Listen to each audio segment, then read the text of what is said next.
Kirby Smart met with the media ahead of Georgia hosting Mississippi State this Saturday in Athens. Let's get into it. Kirby, noticed some of the kickoffs you have landing about the one or the two. Are you kicking it short to cover, or would you prefer to kick it out the back of the end zone?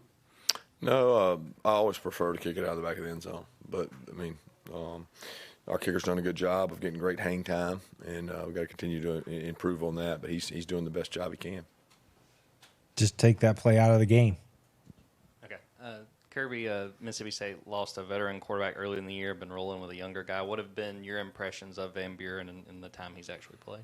Yeah, I tell you, he got thrown into the fire quick. I mean, in the middle of an SEC game to have to go in and play and then turn around the next week and go to Texas. I mean, that was two really tough games. He's a tremendous athlete. I think they've allowed him to do some things that he's really good at, and they're mixing the other quarterback in with quarterback run. So they both are capable runners, but they bring Chris in and do more stuff with him. And, you know, I got a lot of respect for Jeff Levy and his offense and what he's done and where he's been. The people he's worked for in his career are really good offensive coaches. So they're hard to defend because they space you out, they spread you out, they tempo you, they count your numbers in the box. I mean, they're almost always going to be right in terms of what they run. You got to beat the man in front of you to beat them. You got to outwork the guy to win two gaps a lot of times because it's hard with the way they play, and they got really good backs. So it is a difficult scheme that Mississippi State's trying to employ. Now, they do have some disadvantages this season. I think a number I heard back right at the start of fall camp was that more than half of their roster was brand new this year, thanks to transfers in and out and freshmen on the field. So they were going to have a rough row to hoe, as it were. And then their starting quarterback, whom I spoke to at SEC Media Days and really was impressed by, Shapen, he gets hurt, he's out, and now they're going with this young kid. So it is going to be a tall task for Mississippi State between the hedges. So it'll be interesting to see just how much Kirby and the defensive staff choose to get after him when the Dogs are on defense. Kirby, I was going to ask what they did offensively. You just answered that question. I'm going to ask about some of the younger guys. I remember at the beginning of the year you said that you had to coach up the bottom of the roster in terms of some of the less experienced guys. Where are you at in that process, and who are some of those younger guys that you got a chance to see a little bit of last week?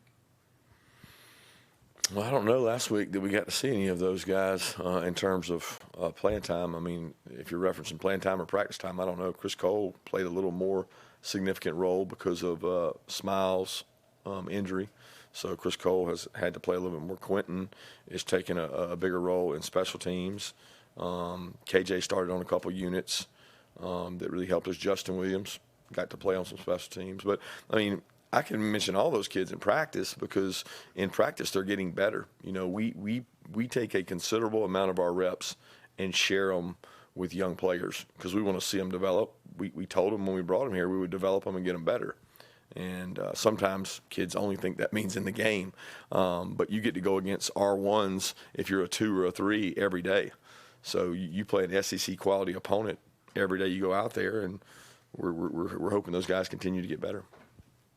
I know it's a bit of a rehashing of stuff that we touch on all the time, but that's because Kirby makes it a priority to point out that when you come to a place like the University of Georgia, the reps you get in practice are oftentimes more important and more valuable than the reps that you get in the game, especially as a younger player. But we as fans shouldn't make the mistake of thinking just because they're not playing doesn't mean that they're not improving. And I hear a lot of fans talking about players that were 5-star, #1 rated players at their position that aren't seeing the field as much as maybe the fans would like to see. But I sleep well at night knowing that there is a reason for that. Kirby and his staff are only going to put the players on the field that they think give them the best chance to win. So anybody that you're looking for that's not in the game, it's because the coaching staff, and Kirby in particular, believe that they are not ready. That's the end of the story. You and I don't see practice. We have to take them as being the experts that they are, knowing what they're trying to accomplish in the game plan, and trust that they are playing the right players. It always puzzles me why fans want to spend a lot of time arguing over these sorts of things or saying that so-and-so should be playing ahead of someone else. I just don't know what you're basing that on most of the time. Coach, you had said afterwards on Saturday that you guys were close to cutting it loose. What does cutting it loose look like to you when you evaluate that? Play with no anxiety, play with no fear of what might happen, execute at a high level, not be, don't be entrapped by the weather. Like play above all that, cut it loose, and you earn the right to do that by what you do during the week. And I thought we earned the right to do that in the game, and at times we did, at times we didn't. That's pretty straightforward. And that's really an interesting insight, because I'm sure if you're a Georgia fan, you've heard a lot of these locker room speeches and stuff like that Kirby gives. And one of the things he says from time to time is to cut it loose, go play fast. It's good that he took a second and explained what that means. And essentially, it just means stop thinking. Don't be anxious. Go out there and play the game that you know to play the way we've instructed you to play it, and let your athletic ability takes over. When that happens, that's when you see a team like Georgia that is supposed to have all of this talent on the roster really begin to flourish and look like that kind of team. When the players are not bogged down, slowed down by having to think their way through what they're doing, and they can just relax and go play, that's when we see the best versions of them. So if Kirby thinks they're moving in that direction, that has to be a good thing for Georgia. After the game Saturday, you expressed some disappointment in the fan engagement at the game, and particularly at the end. Can you expound on that a little bit, what your expectation is, and kind of the give and take between fans and the team providing entertainment, I guess?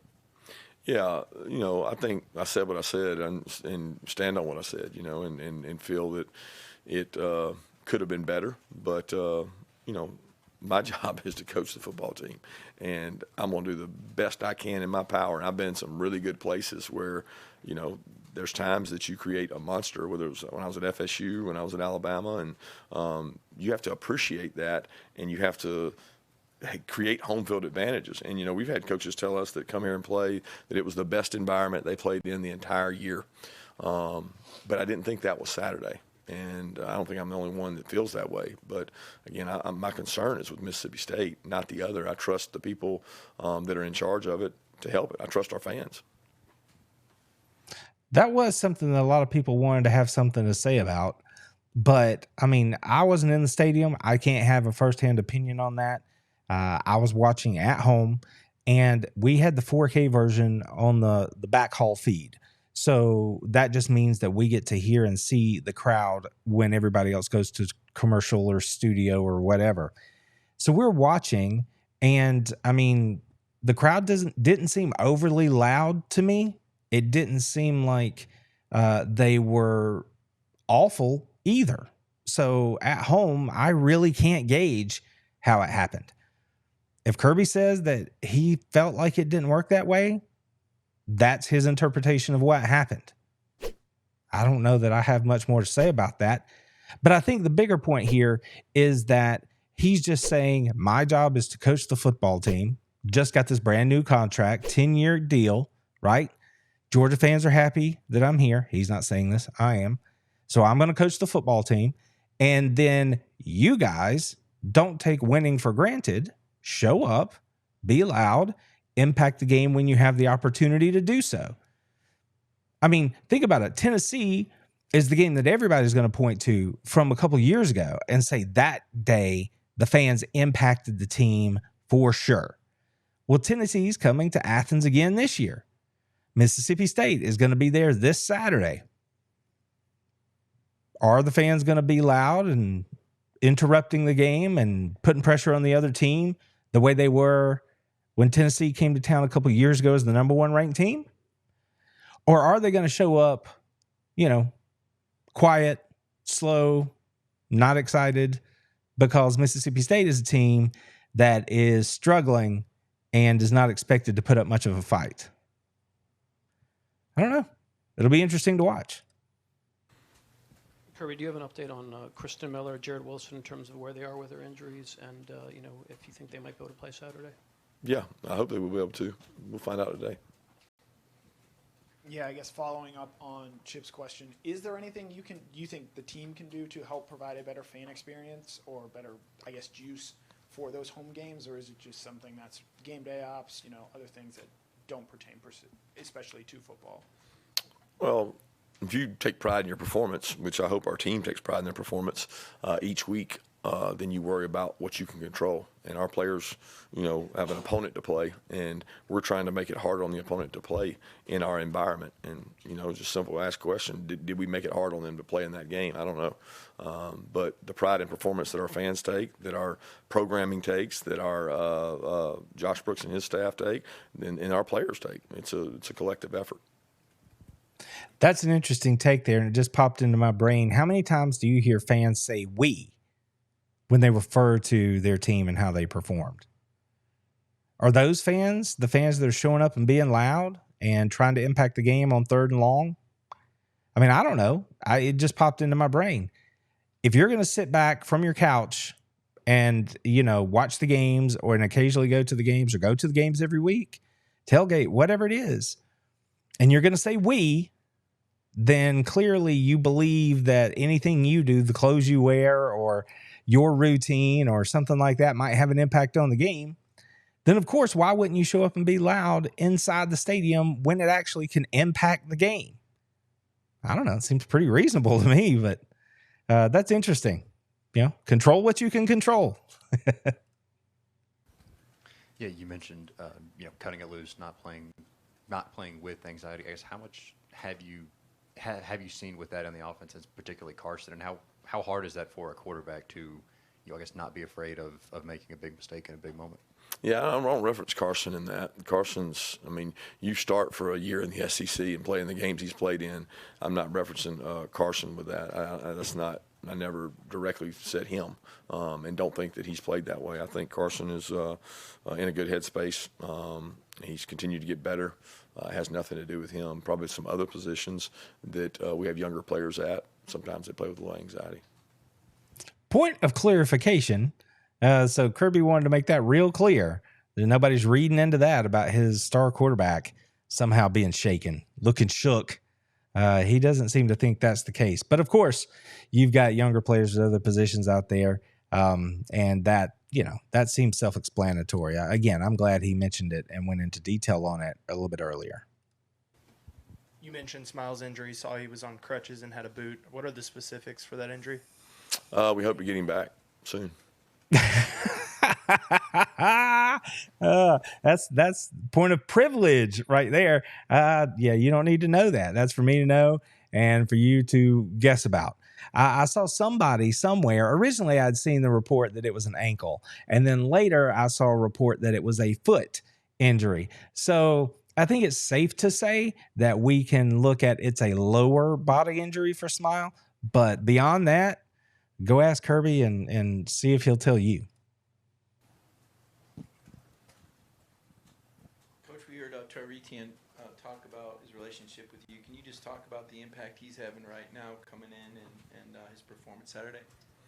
Yeah, I thought he performed really well Saturday. He made some things happen with nothing there, and then had a couple that I thought maybe should have got more on, that he's one step away and from breaking one open and using his quickness. He's got really good open field skills to make people miss, and I think that's something that we've needed around here, is like a guy that can go make people miss in open spaces. And he's a really good receiver out of the backfield, and more important than all that, he's one of our best leaders. He holds people accountable. He's a good kid. And I appreciate the way he's come into our team and bought into the culture that we have here. Does it feel to anyone else like ETN and just the offense in general, like they're still just sort of gelling and coming, like they're feeling it out? Like, how do I work with these linemen, and how do my wide receivers who might be in the game blocking down the field, what's their favorite way? Can I anticipate that they're going to make a block a certain way and then make a break off of it? I don't know. I'm not saying that the offense is gelling as a whole. I'm just speaking in terms of ETN inside the offense, right? It kind of feels like he's just getting more and more comfortable every week. And if they keep giving him the ball, he seems to have a different kind of bounce. So good things, I would think, would lie ahead if Georgia continues to make sure he gets the ball, either handoff, in a traditional sense, or in the screen game, which I would love to see, or just as a pass catcher out of the backfield. Just keep putting it in his hands. I think good things will happen. Yeah, Coach, when we talked to Carson on Saturday, he said that you guys prepared for or saw Auburn playing a lot of man on tape, and then they're rushing 3, dropping 8, providing a different look. When that happens, when you're preparing for something, a defense gives you something else. What does the adjustment sound like and look like on the headset from the coaching staff? Well, we drop 3 and rush. I mean, we rush 3 and drop 8 on our defense. So it's not something that when we go against each other, we don't see. You know, we see everything from our defense every week. We don't go out there and say, okay, we're only working on this for Auburn. No, they might play man, but then they might play zone. They also rushed 3 and played man with 2 robbers, which is 8 guys dropping, but it's man free. So they did a little bit of both, and we continue to see that. You know, Kentucky did that. They did that, and then people max splits. So if you're a good defense, you're not going to do the same thing over and over, right? So you pitch to people, especially somebody like Carson. You want to give him different looks. Our answers are within the route tree. I mean, we call a play. There's this portion of the play is for this coverage. This portion of the play is for this coverage, and Carson usually knows where to go with that. There you go. And to begin with, I think my response to this would just simply be that obviously teams are going to look at Georgia in a certain way when they're game planning for them, and they are going to break tendencies when they play Georgia because they, in most cases, are going to look at it and go, Georgia has us beat man up, right? So the way we're going to get the advantage here is if we can trick them, catch them off guard, get them on the back foot, and then let our athletes try to make a play. So that's going to happen every week for anybody that plays Georgia. They're going to break tendencies wherever they can. And then secondarily, that was some good insight from Kirby there because it's not like if you have a play called and they're in a certain defense, that play becomes a bust if it's a pass play. He is telling us, look, even if they're in man, we have a man beater built into every route tree. We have, if they're in zone, we have a zone beater, right? And that's where you have to get back into, does the wide receiver know how to respond if it is zone? Does he know where to sit? Does Carson know where to look for him? Does the back know the adjustment out of the backfield or the pickup if they're bringing more men than Georgia can block along the line of scrimmage? So you can see that there are adjustments that have to happen in real time.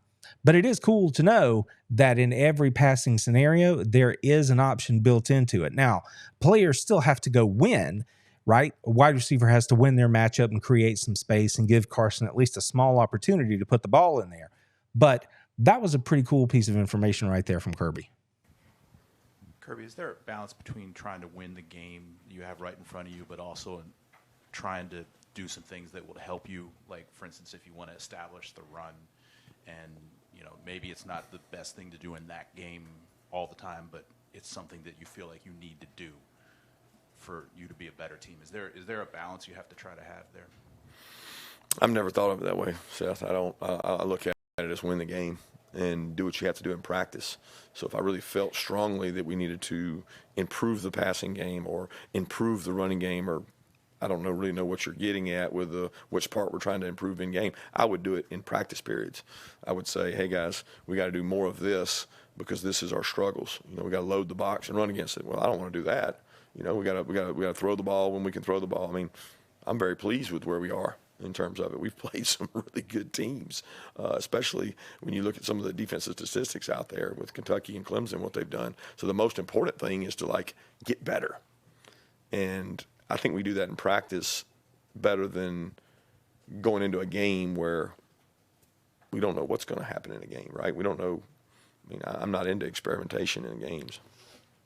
Now, that's a pretty good boilerplate answer there on one hand. And on the other hand, it's a common sense answer, right? You're not going to go into a game and experiment. You're going to work on that in practice. Now, I think maybe what Seth was getting to there is even if you know you have a team that's stout against the run, you're going to line up and then just try to see, can we do this against this quality opponent? So that is a knee-jerk response sometimes. I think maybe we heard some of that after Kentucky also. About what Georgia was trying to do against a tough front or whatever, and just to see if they could prove that they could do it. But if you think for half a second, then you realize, well, Kentucky may be good, but are they better than Georgia? Can Georgia run the ball against a stacked box if they have to? That's what Kirby's saying. They are practicing that on the field at Woodruff. They're going to load them up, see if Georgia's offensive line can move against a stacked box from a Georgia defense. That's where they're going to practice it, not in the games. But I think that's kind of what he was getting at.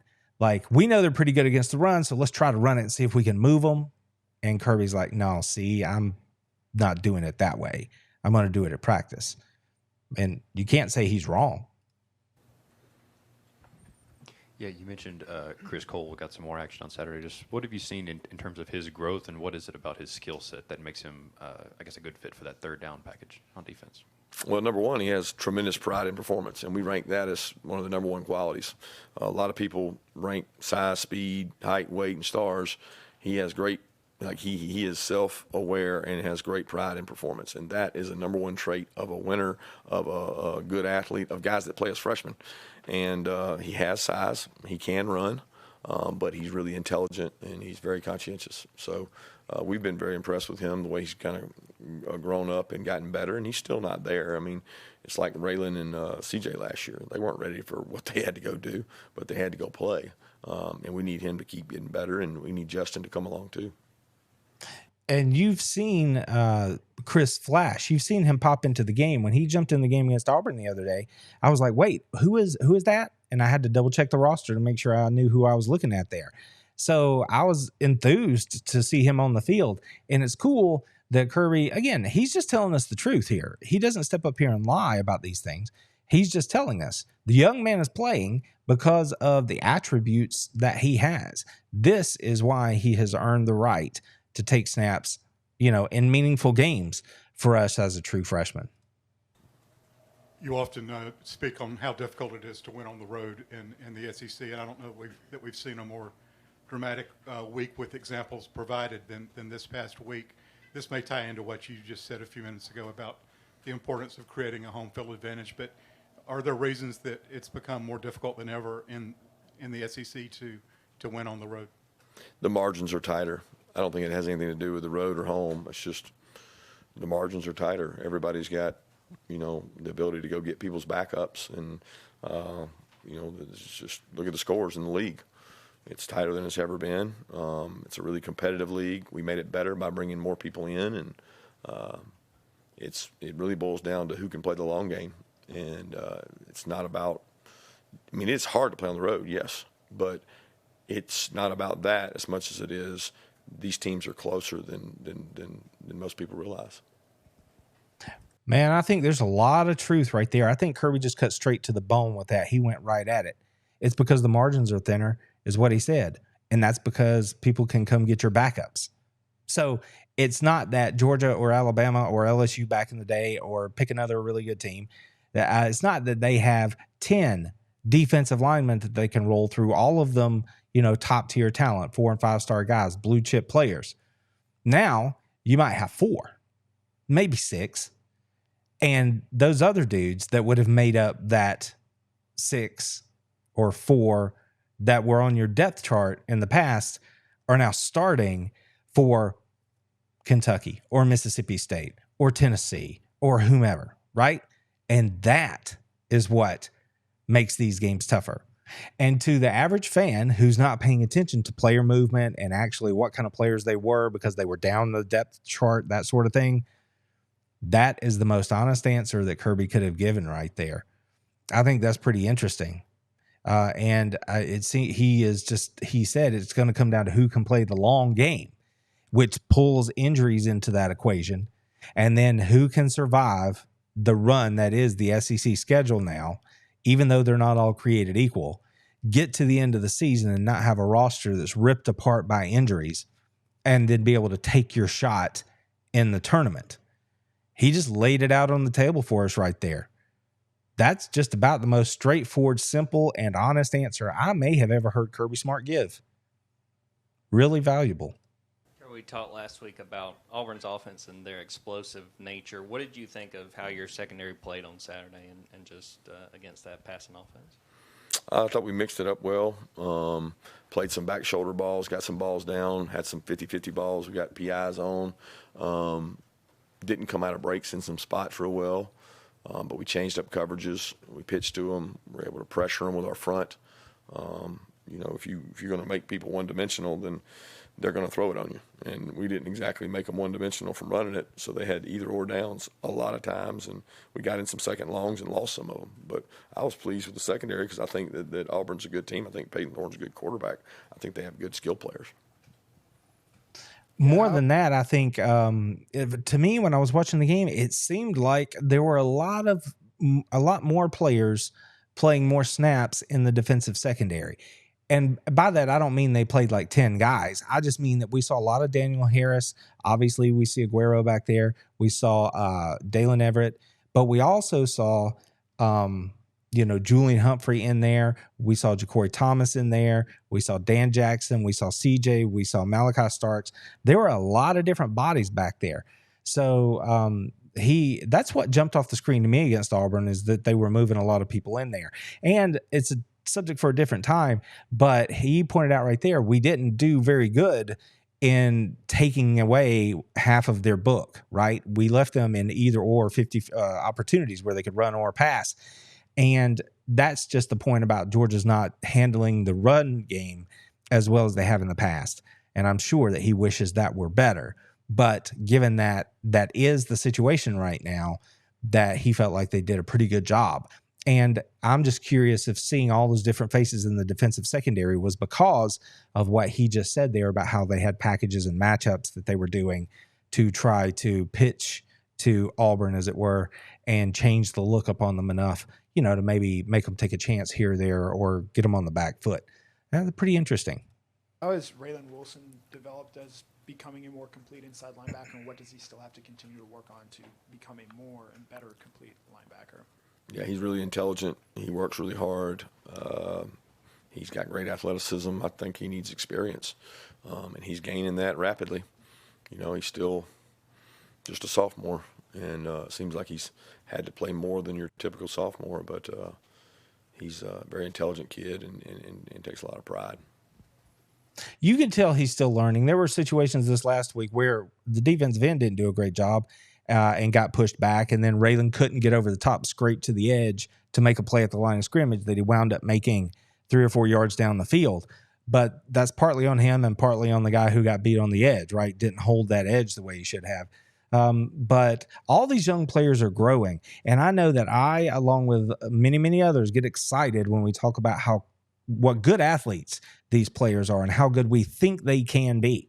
And we all have to take a deep breath and remember that they are still just learning. And in some cases, like RAYLEN Wilson, CJ Allen, they're having to learn under the gun, right? They get tossed into the fire, and we see all of their error and warts and things right out there under the bright lights of the big game. So that's tough. And the fact that these dudes can just put their head down and keep working and fight through those errors, knowing that it's on tape for everybody to see, it speaks a lot to their competitive character.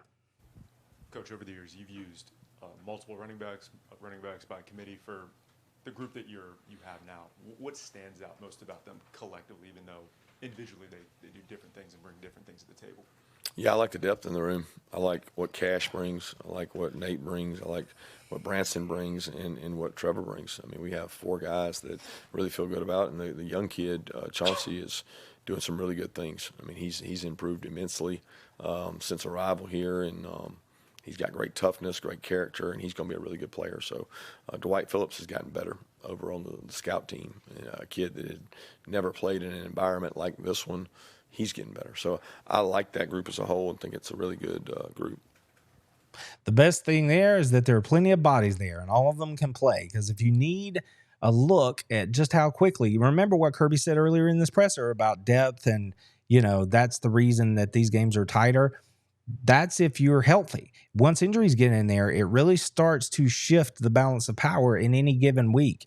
And so if you need an example of how important running back depth is, all you have to do is think back to the beginning of last year. And if you need proof of it this season, just take a look at what's happened at the linebacker position. Smile has missed a lot of time this season, and now he's hurt again. And what are we seeing?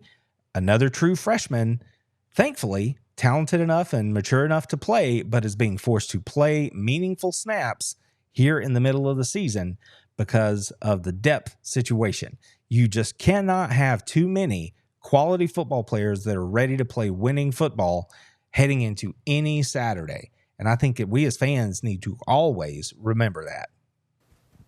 Yeah, Coach, Cole SPEER made a few physical tackles on special teams this weekend. I'm curious if you could speak to that. And also, it's a high school offensive football player coming out and looking really naturally as a tackler. Do you guys teach those guys how to do that, or is it like an onboarding process for them to go out and play special teams that well? Yeah, from a litigation and insurance spot, we teach them all how to tackle, because, you know, if a play happens and you got to go tackle somebody, we want them to understand their heads up, how they go about it. He played some growing up. He's always been physical, and he's fast, and he's another guy that takes tremendous pride in his performance. He wants to do it right. It's important to him. Georgia's important to him, and I love the way he's playing right now. He plays with great toughness and without concern for his body. He plays reckless, and I like the way he gets after it on special teams. So he's been a great asset for us.